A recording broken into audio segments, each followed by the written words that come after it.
नमस्कार दोस्तों, इस वीडियो में हम आपको षटतिला एकादशी और उसकी कथा के बारे में बताएंगे। माघ मास के कृष्ण पक्ष की एकादशी को षटतिला एकादशी कहा जाता है।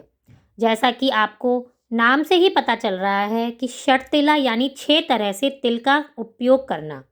इस दिन तिल को 6 तरह से उपयोग में लिया जाता है। पहला, जल में तिल डालकर आप स्नान करिए। इस दिन तिल का उपटन लगाना चाहिए।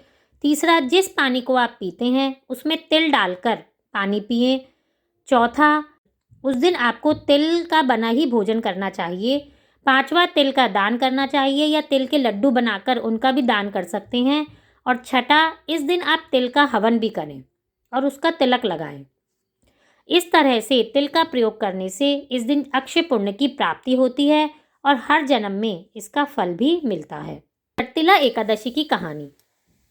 एक समय नारद मुनि भगवान विष्णु के धाम बैकुंठ गए। वहां उन्होंने भगवान विष्णु से षटतिला एकादशी व्रत के महत्व के बारे में पूछा।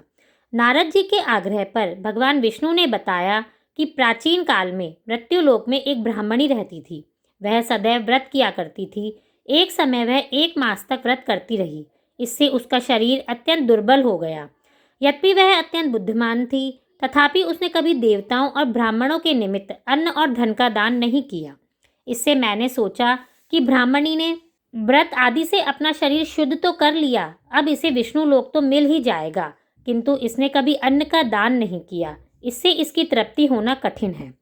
भगवान ने आगे कहा, ऐसा सोचकर मैं भिखारी के वेश में मृत्युलोक में उस ब्राह्मणी के पास गया और उससे भिक्षा मांगी।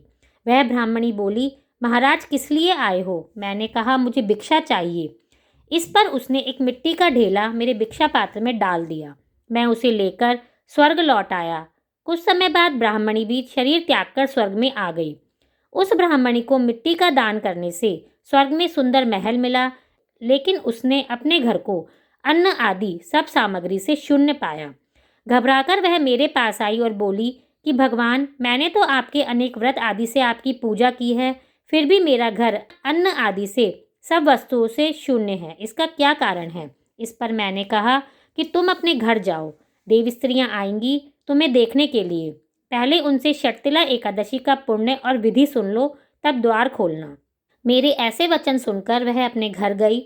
जब देव स्त्रियां आई और द्वार खोलने को कहा तो ब्राह्मणी बोली, आप मुझे देखने आई हैं तो षटतिला एकादशी का महात्म्य मुझे बताइए। उसमें से एक देव स्त्री कहने लगी कि मैं कहती हूँ, जब ब्राह्मणी ने षटतिला एकादशी का महात्म्य सुना तब द्वार खोल दिया। देवांगनाओं ने उसको देखा कि ना तो वह गंधर्वी है ना ही आसुरी है, बल्कि पहले की जैसी मानुषी है।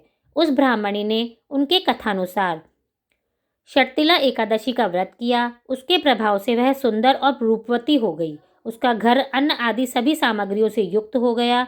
अतः मनुष्यों को मूर्खता त्याग कर षटतिला एकादशी का व्रत और लोभ ना करके तिल आदि का दान करना चाहिए। इससे दुर्भाग्य, दरिद्रता और अनेक प्रकार के कष्ट दूर होकर मोक्ष की प्राप्ति होती है। आप सभी को षटतिला एकादशी की बहुत बहुत शुभकामनाएं। धन्यवाद।